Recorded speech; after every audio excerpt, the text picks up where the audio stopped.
Most of us have heard about osteoporosis, but we're about to start hearing a lot more. That's because the incidence of osteoporosis is sharply rising as populations age in the United States and around the world. This growing epidemic will have major implications for our society, especially in homes where older women act as caregivers. The good news is that osteoporosis is a treatable condition, and some organizations are already taking action. Groups such as the internationally based Bone and Joint Decade and the U.S.-based National Osteoporosis Foundation and National Women's Health Resource Center are stepping up to shed light on this painful and disabling problem that disproportionately affects women.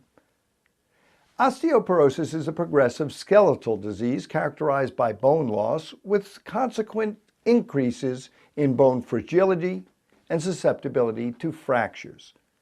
It currently affects more than 75 million people in Europe, Japan, and the United States alone. But what is especially alarming about osteoporosis is its projected growth worldwide.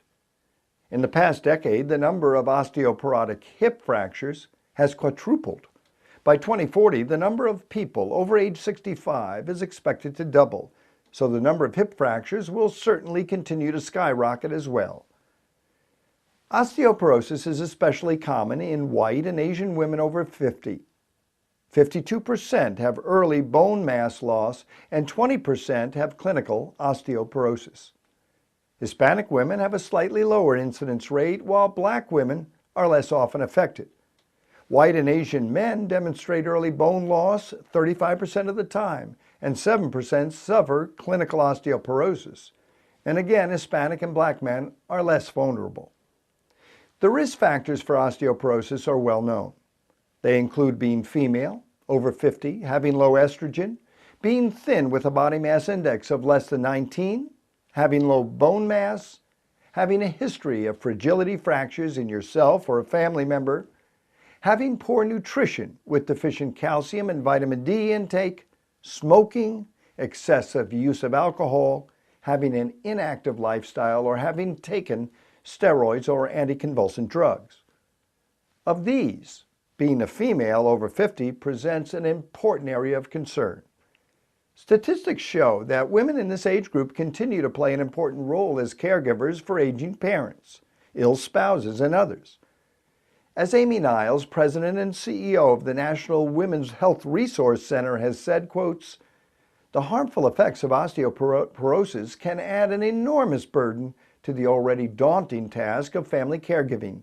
Many women are at risk." Now, osteoporotic fractures caused by falls are another key area that needs our attention. Because their bones are weaker, people with osteoporosis are at a greater risk of injuring themselves when they fall.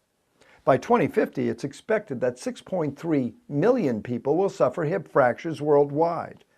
Many of the hip, back, and wrist fractures among Americans over age 50 are related to osteoporosis.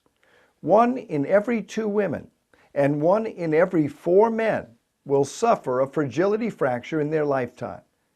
And if you have 1 fracture, you're twice as likely to have a second.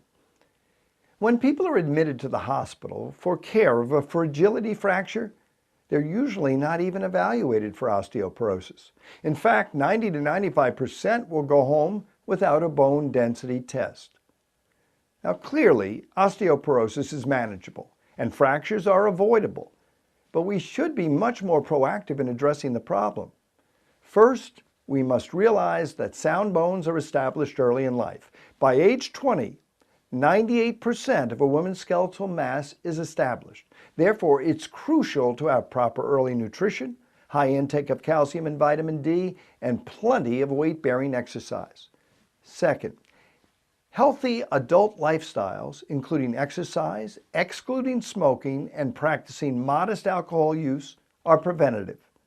Third, if you're 50 and a woman with risk factors, you need a bone density scan now. Fourth, if you suffer a hip, wrist, or back fracture, you require a complete evaluation for osteoporosis, and you likely will benefit from strategies to increase bone formation and decrease bone resorption. And finally, More research and education is absolutely essential. Osteoporosis has been out of sight and out of mind for too long. It's time to get it under control. For Health Commentary, I'm Mike McGee.